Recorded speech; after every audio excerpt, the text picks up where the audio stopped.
Yes, yes, yes, it is Tuesday evening, and you are listening to Soul Perspectives here on CKUT 90.3 FM. My name is Kym Dominique-Ferguson. I'm on the air with. Renee Jordan. And joining us all the way from Brooklyn, New York is Danielle Boursiquot, who is a writer. And when she's not bike riding, she's trying to resurrect her jab, cross, hook, or overthink everything. She writes about family, food, and magic. How you doing, Danielle?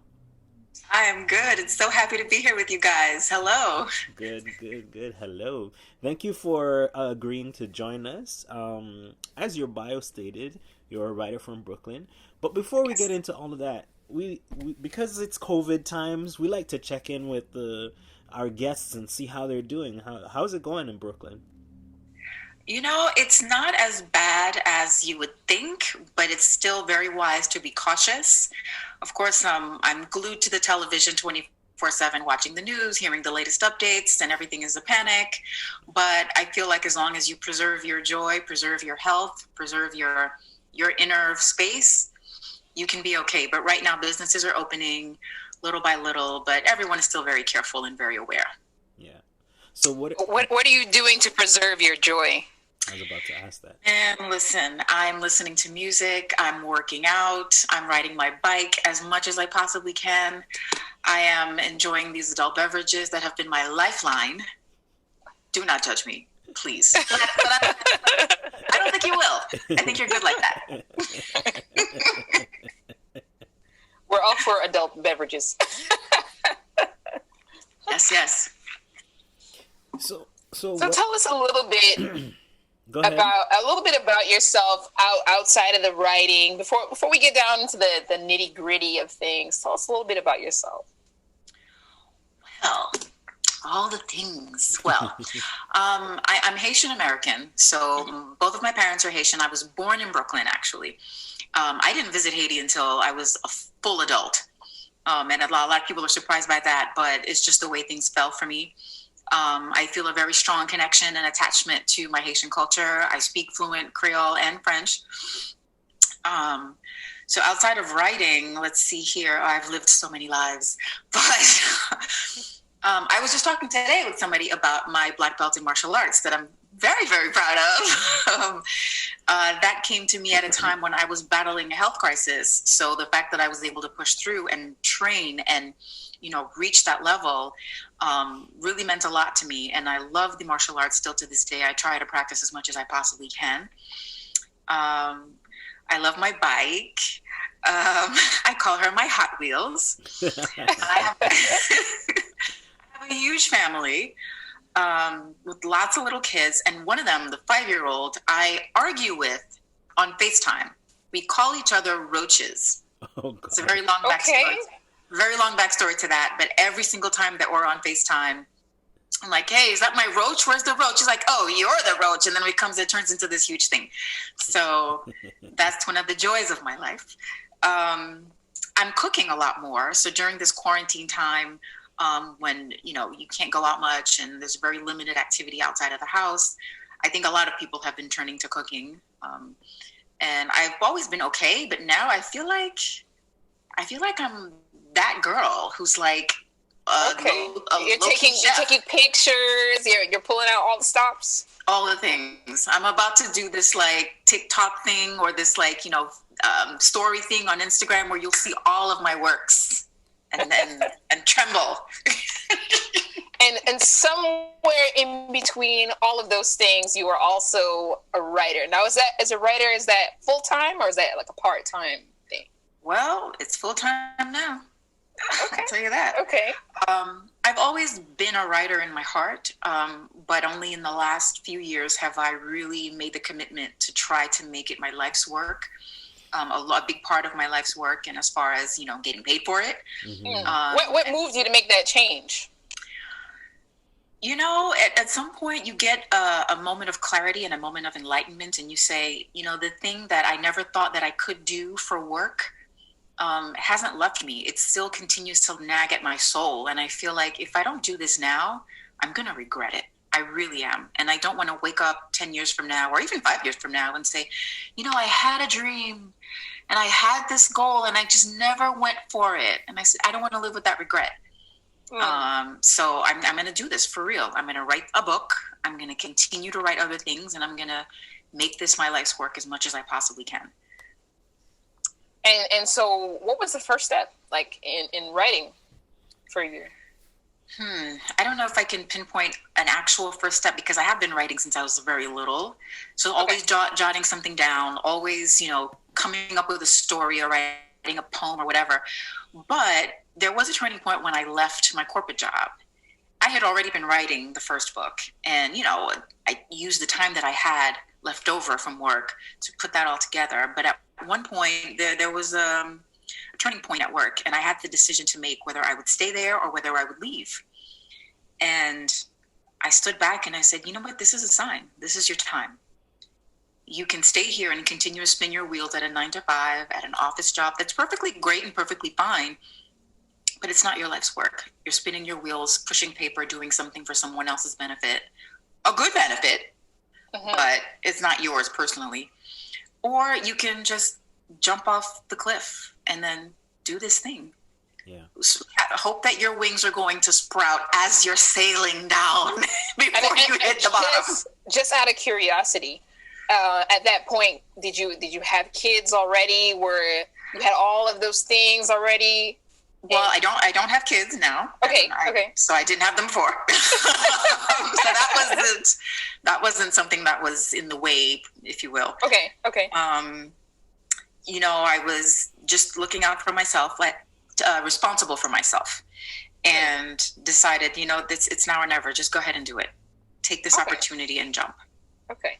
So you left that, and when you left it, was there already a connection with the publisher, or were you just going out into the blue just like that? I'm telling you, I jumped off the cliff, praying that these wings would sprout out of my back before I hit the dirt.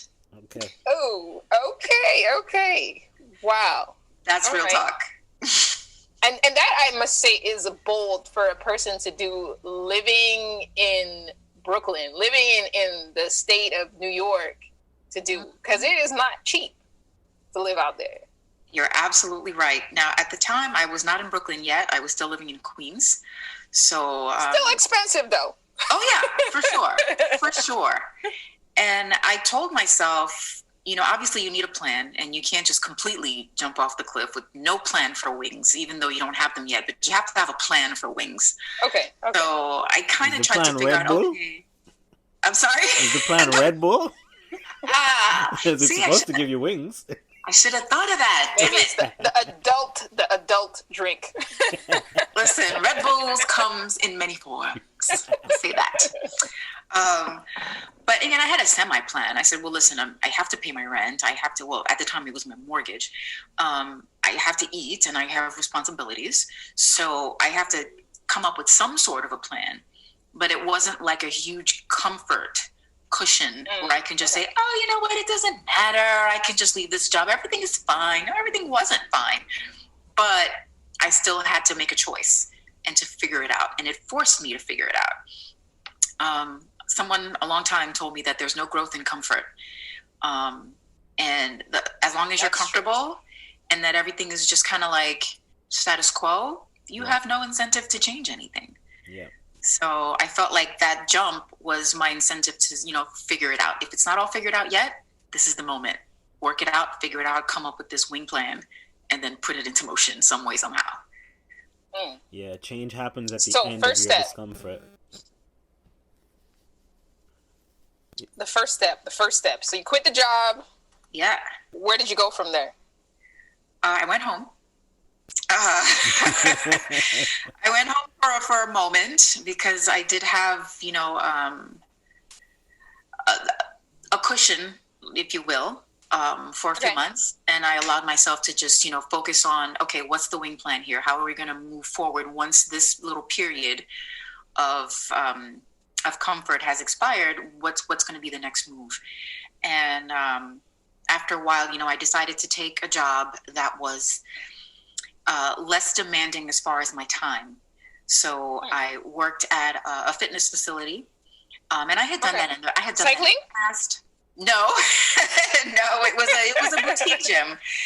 Okay. But I had been in a fitness environment before. I had managed a martial arts location before, so I knew what that was, and I knew that I was comfortable in that kind of environment. And I said, okay, well, if I work there part of the time, it'll allow me to focus the rest of the time on my writing.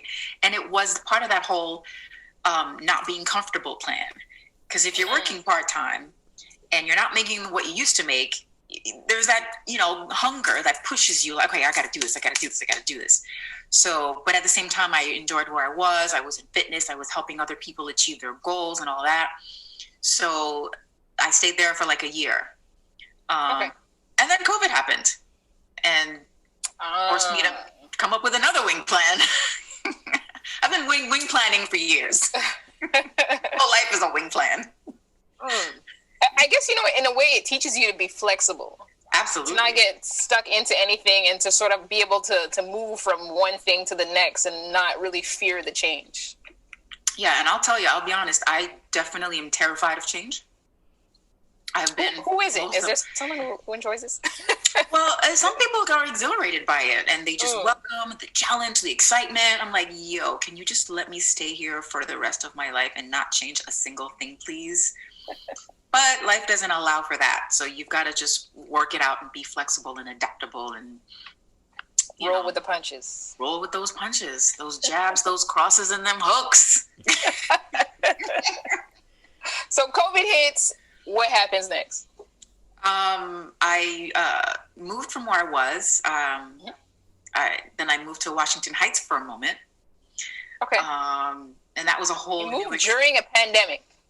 No, it was right before the pandemic. Oh, right before. So I moved in January. Okay. So the process of moving had, closed and kind of secured itself in January. So I moved to Washington Heights thinking that this is definitely going to be temporary because that was always the plan. And I wanted to see if I was going to either move back to Brooklyn or become a nomad. Okay. I literally was thinking, I'm just going to move. I'm going to go to Florida. I'm going to go to California. I'll stop into Montreal for a bit and I'll just live my life in this way, right? And hope that these nomad wings would sprout. But then COVID happened. It's like, girl, no, you're not going to be bouncing around nowhere. You're staying right where you are. Yeah. So then I said, oh, wow. Okay. So now I really have to figure out where I'm going to be in New York. And then an opportunity presented itself in Brooklyn. And, as we know, I mean, I don't know how well you know, but Brooklyn is extremely expensive these days, depending on where Due to gentrification. Preach about it, sister love, child of God. But I was fortunate to find an opportunity to live in the neighborhood that I wanted to live in. Oh, nice. I just feel very, very blessed and thankful that, the stars aligned for me. And I was able to find a spot very reasonable and allowed me to be comfortable and just kind of settle in. Are you close to the park? Which park? Prospect Park, I guess. I mean, if I get on my bike, Prospect Park is about a good 20-25 minute bike ride, which is, a nice little ride for someone who likes riding. It takes you along a scenic route, gives you a little inspiration maybe. Yeah, absolutely. When I was a kid, I did move to Montreal, so we didn't touch upon that yet, but I did live in Montreal. Okay. But before I moved to Montreal... I noticed that you threw it in there amongst the different parts of the states. I'm like, oh, I love that state. Oh, that state's nice too. Montreal. I'm like, yes. I'm well-traveled, darling. Well, okay, not that well-traveled, but before I moved to Montreal, I lived much, much closer to Prospect Park. Literally, it was walking distance. So, but now I'm in Bed-Stuy, so it's a little bit further from Prospect Park, but it's exactly where I wanted to be. So I'm happy about that. Nice. And when did you live in Montreal? Like, what's your link to Montreal? Montreal, my heart. So a lot of my family is in Montreal. Most of them on my father's side. Oh, wait, on my mother's side too. Yeah, they're all up there. I moved to Montreal when I was 12.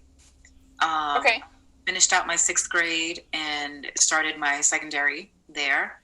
And I stayed until secondary 5. And then I came back to New York after that. So I had that in-between phase of preteen, teenager time. That all happened in Montreal. Yeah. Did you go to a French school? Yes. Yes. I went to 2 schools, l'Académie Michel Provost and La Polyvalente Jacques Rousseau. So I did that. Yeah. So the schools the schools that I attended were French speaking. Nice. So that's how because I thought it was very interesting that you said you were born in the States, right? Yes. Born in Brooklyn. That you were born in the States and that you have 2 Haitian parents and you actually speak French. Because I find a lot of people that have Haitian parentage living and growing up in the States, they sort of lose the French and they lose the Creole too. I agree. I've had that experience a lot growing up where I would meet an elder and, they would make the assumption that I did not speak French. And they were like, oh, she doesn't speak French. And I'm like, yes, I do. And they'd be like so surprised when a lot of my contemporaries, other people my age, don't speak French. Yeah. I credit my mom with that because she really made sure that we spoke French in the home. Read to me books in French. She read me the Tintin comics, Astérix et Obélix, Le Petit Prince. And we just basically spoke French in the house. But then my English really got sharpened and took over at a certain point, just daycare and kindergarten and school and outside friends and TV. And that kind of took over. But the French always stayed.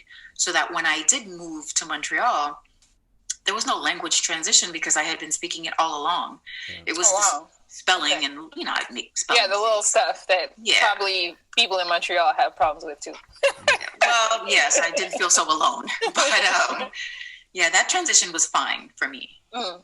Yeah, and Creole too. Like Creole, you listen to the adults. And for a long time, I was the only kid in the family. So I was always, as the Haitians would say, amba bouche gamoun, like always around the adults, listening to them because there's no other kid for me to play with, so I'm hanging under y'all's lips. So I'm listening and picking it up, and then so when I would attempt to speak, they were like, "Hey, don't you do that? You speak French," But I still did it. So I'm good with the Creole. Yeah. Just in case you're tuning in for the first time, we are Soul Perspectives. We're talking to Danielle Boursiquot, a writer that is based in Brooklyn. We're going to take a quick break and come back to you. Keep it locked. You are listening to Soul Perspectives here on CKUT 90.3 FM.